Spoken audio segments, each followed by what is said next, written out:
How do you like this picture? Isn't it beautiful? A picture of a cheetah. And there is a statement, head and not the tail. So just look at this cheetah and tell me which part is the most important. Okay, the head or the tail. So which do you think is the most important? Yes, of course, you're right. It is the head. Without the head, this cheetah cannot survive. But without the tail, the cheetah can survive. So, which is more important? The head is more important than the tail. So, there is a promise which I want to share with you today, head and not the tail. The Lord promises that He will make you the head and not the tail. God has saved you not to live a victimized life without any hope to grow. As you obey Him, He has blessed you to be the head and not the tail. So, beloved children, when God makes you the head, you will overcome all the impossible circumstances. The defeat you are facing today is only temporal. Even when you have hit the rock bottom, God will surely lift you to the top in due time and will give you victory. So, God promises that He will make us the head and He will never make us a tail. So be assured of this promise given by God and have a victorious day, my dear children. Did you go through the first video lesson that I sent you? I asked you to reply in the WhatsApp group, but I didn't see many replies on the group. If you have any difficulty, please call me or please text me personally. Okay? Today I would like to introduce the scope of economics.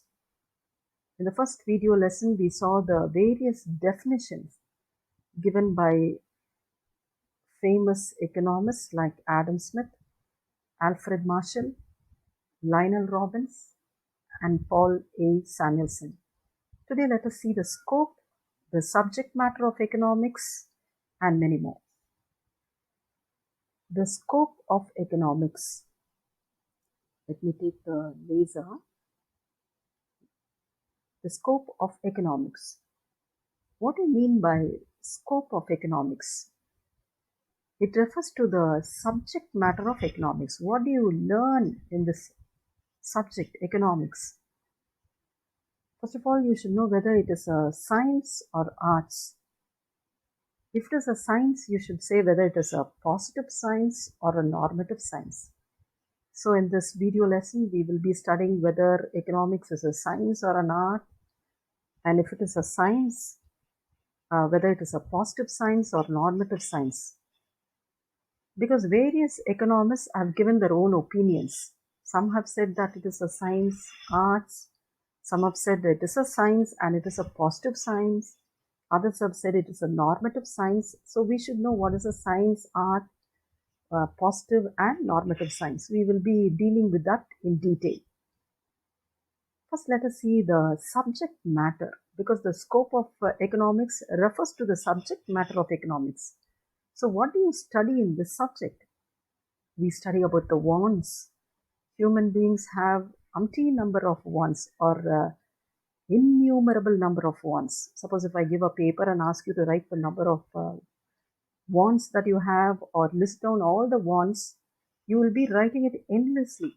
You will say, I need a beautiful pen or a bag or a dress. I need a beautiful house, a car, a bike, a cycle. So your wants will be endless, innumerable, countless. So we study about the wants, the human wants. To satisfy all these wants, human beings have to put in a lot of efforts. Why do you have to sit and study? Why do you have to do your +1 and +2? You have lot of wants. You want to, later in life, you want to get settled, you need a beautiful house, a car, okay? You want to have lot of jewelry, lot of accessories, dresses. So to satisfy all the wants, you have to put in efforts. That's why you have come to school to study. You have to take down the examinations. You have to get through. You have to wake up early in the morning. So we have to put in efforts. Only when we put in efforts, there will be production. So what do you mean by production? Production is a creation of goods or services. So there must be production. Only when there is production, there will be distribution and exchange. Somebody has to produce, and we are all consumers. We are not producers. Many of us are, uh, all of us are consumers, but only a few of us are producers. So when the producers produce goods, they have to distribute it and they have to exchange it. What do you mean by exchange? When you go to a shop to buy something, you get a commodity and you pay money. Okay, that is only called as exchange. In those days, we have barter economic system where they exchange goods for goods. Nowadays, we have the monetary system where we give money and buy goods or even services.